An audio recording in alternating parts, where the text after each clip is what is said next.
Patrick here, and it's time for another Dollar Theater review.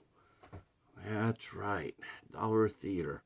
Um, this week has been crazy busy. So I just took a quick time out and went and grabbed a multi pack and decided to review one of the movies from the multi pack. And the movie that we are covering today, Magooing, is where is it? Oh, oh, here. uh, Dead Man Walk. Dead Men Walk. This was made in 1943. It was released by Producers Releasing Corporation, probably a Poverty Row production house, and it starred George Zucco, a very well respected character actor, Mary Carlisle, Nedrick Young, and Dwight Frye. And Dwight Frye is the name we're going to keep an eye on. And it was directed by Sam Newfield. It originally came out in 1943 by the Releasing Corporation, and in the manner of a lot of films, it got re-released. That happened a lot. A movie would initially come out at a year, 1943, and then later on, they would repackage it and ship it out underneath another title or what have you, and it would get another chance to get a few dollars for the owner of the film. Let's see. This film only runs for 64 minutes, so it is a fast movie in terms of runtime, but not necessarily pacing wise. Pacing wise, yeah, it was 64 minutes, but it felt like 128. But it was interesting. It was an interesting little film, and it has an interesting premise. So we see the story basically is a good doctor, Dr. Clayton, Lloyd Clayton, played by George Zucco, who plays both roles, has secretly murdered his brother, twin brother at that. It's because he was concerned about his brother Elwin going over to the dark side, reading satanic books and spells and witchcraft and all that other dastardly stuff. So he decided that he was going to take him out before he does any mischief. So he does. But Elwin has an assistant, Zolar, who saw him kill his brother. And while everybody in the community sees Dr. Clayton as a very respected man, Zolar knows what he's capable of. And so he says that Zolar tells Dr. Clayton, he says, "You will rue this day. You will rue this day. You will rue this day." And the Hunchback goes ahead, and Zolar goes ahead and unearths Elwin and raises him up from the dead, where Elwin has turned into, wait for it, a bat. Well, a vampire.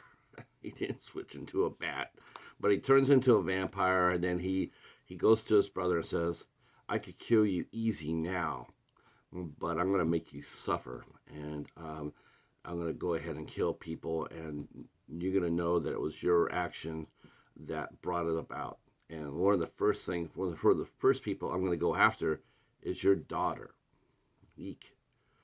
Man, I guess he couldn't take a joke about the death thing.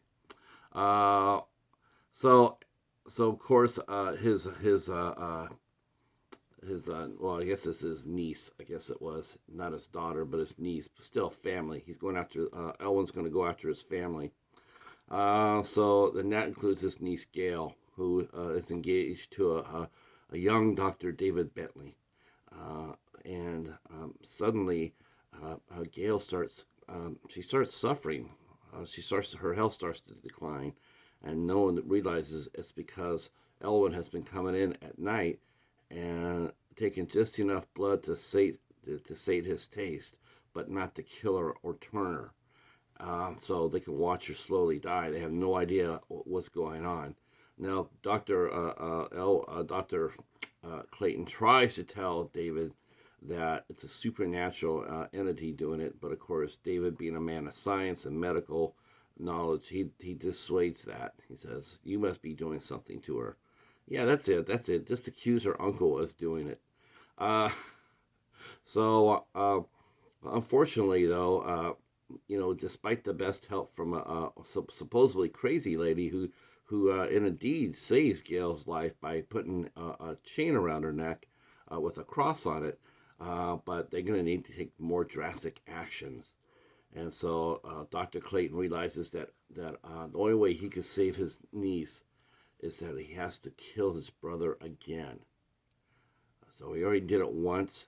Now he's going to have to do it again. Double jeopardy.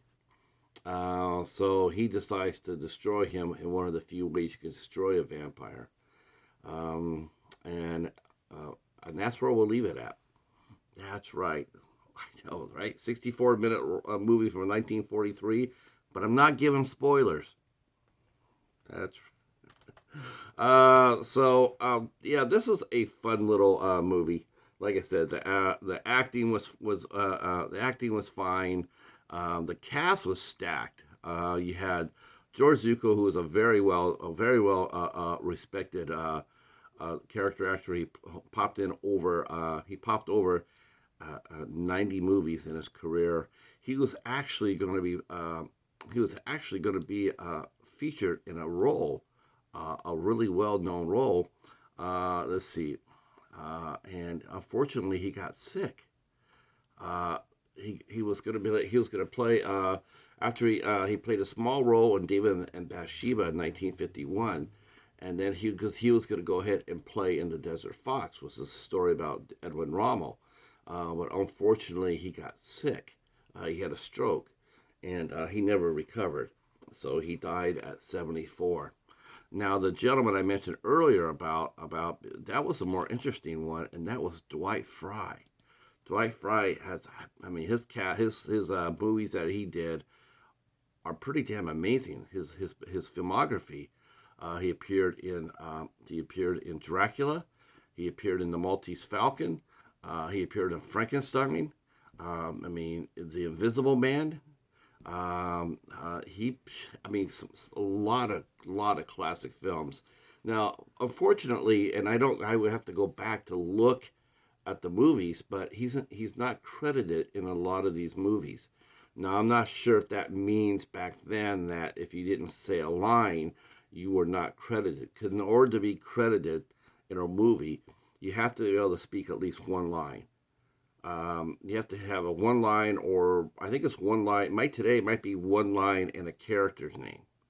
You might have your name. You actually might have a character name, and he had that in this movies, but he was still uncredited.